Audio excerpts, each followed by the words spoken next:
Howdy y'all, Aldrich here. Welcome back to another episode of Assassin's Creed Shadows. We're getting close to the end of this series.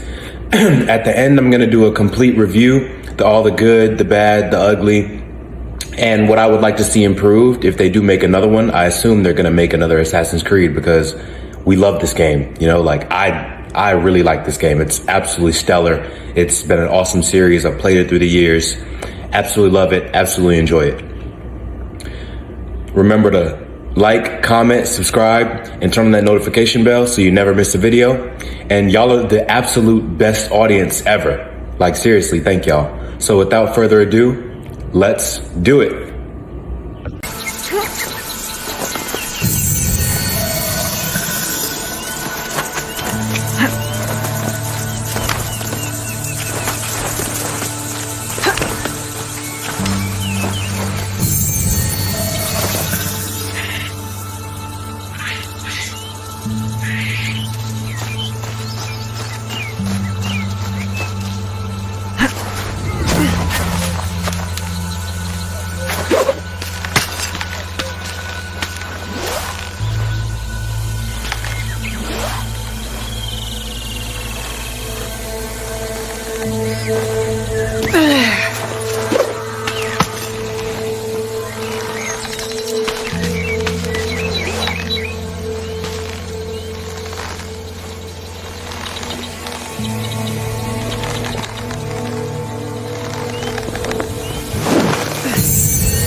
Treasures are not what we originally assumed them to be. Not artifacts as we might define them. Something else, maybe. Sanctum's going to love this. They gave you a small fortune based on the presumed power of some useless trinkets. Power is subjective. Our enemies were willing to kill for these trinkets, willing to die for them.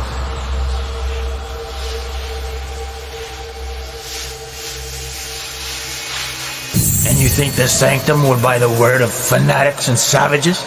The inner Sanctum lacks perspective. They cannot see the world past their marbled walls and manicured topiaries. The inner Sanctum will believe whatever I tell them.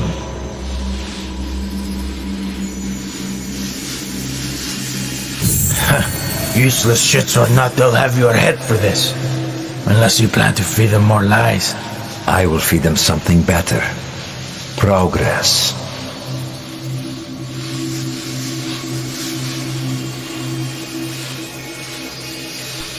We crushed the assassins and their Japanese counterparts, thanks to their devotion to whatever was in that box.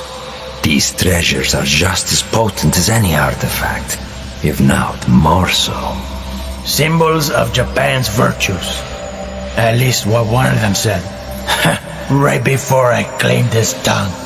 He believed it to his dying breath. They all did. As does another man under our thumb.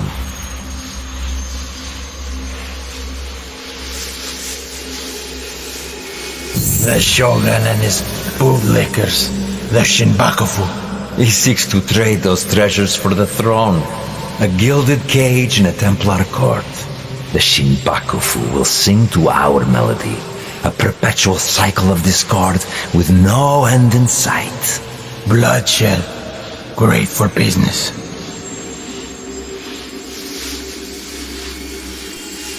Think bigger, dwarf. Our commerce here in Japan is simply meant to oil the workings of a greater system. One we control. War, unrest, hunger. All functional institutions in their own right. All part of the same system, and it runs like a work of art. And what of Oda Nobunaga? A stubborn son of a bitch, that one. No, not stubbornness. His singular belief in unification is unyielding. Not to his enemies, and certainly not to us.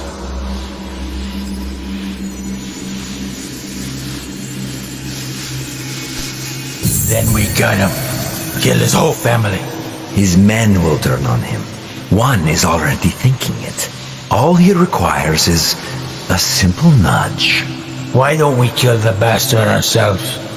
I have yet to claim the tongue of a daimyo. It is how we have always done things. A pinch here, pressed there. The occasional promise written in honey and gold. The desire to shape one's own destiny is irresistible. If only they could.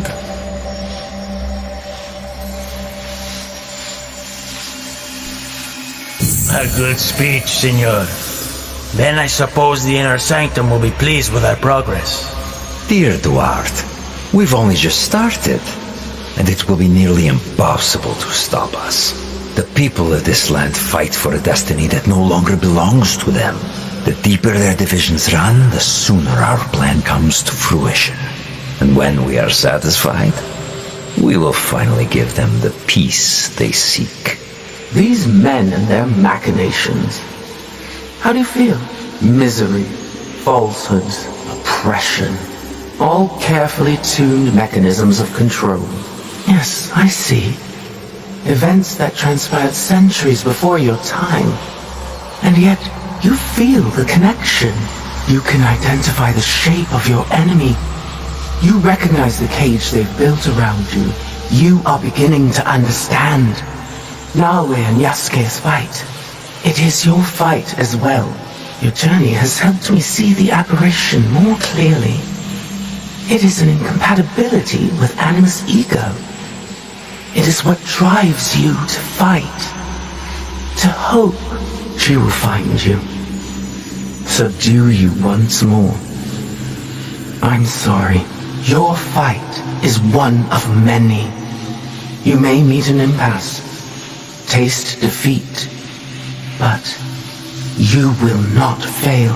What has come before, what has been, you understand now.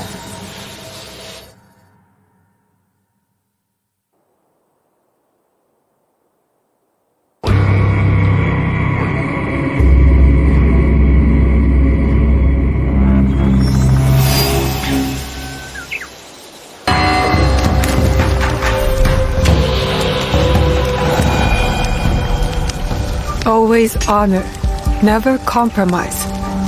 Reminds me of our Egan oath. It's not only the group that must be protected, but its beliefs.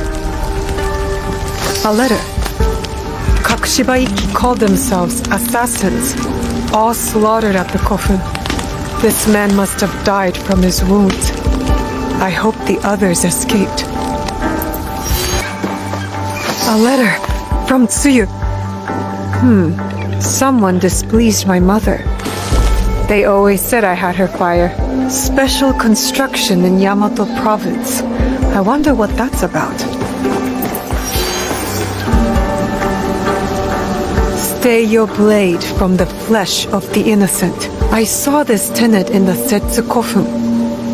If only it was easier to tell who's actually innocent. A letter signed by my mother? A message asking for help. Kaede, we have information that a mysterious group has emerged. They know what we are protecting and where the objects are hidden. The location of the box was compromised. Tsuyu called every member of the Kakushibaiki to Setsu to defend it. Those bodies in the Kofun. They perished.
are the shadows who serve the light. This must have been their creed. It feels true to our league, too. Yasuke would like it. This letter speaks of my mother. My mother was a master shinobi, and her students respected her. I guess she was recruiting in this region. That's the last outpost. The Kakushiba Ikki live on. I wish I could tell them.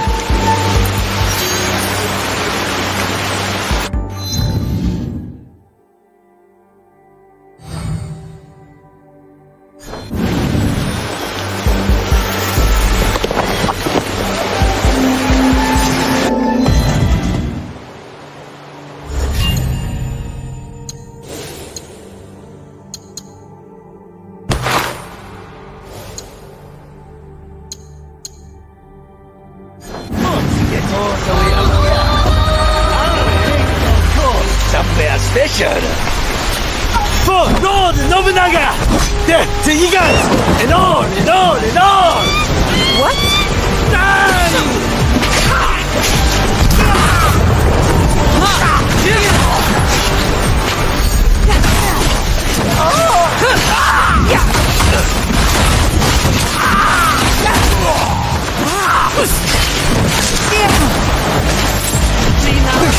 Quite strong.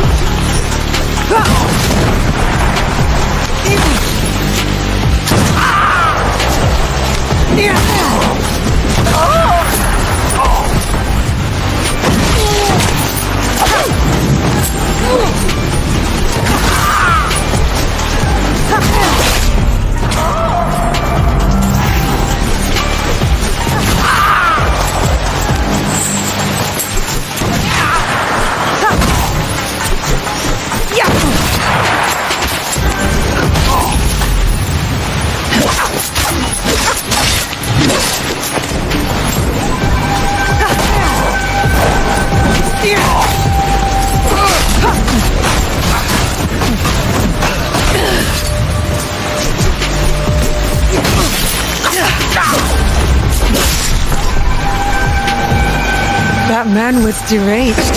How long has he been out here hunting people? How long has he been alone? And he said, for Lord Nobunaga. But why? People are still killing in his name? All right, y'all, I'm going to end this episode right here. Y'all are the best audience ever. Remember to like, comment, subscribe, and turn on those post notifications so you never miss a video. I'll see y'all in the next one.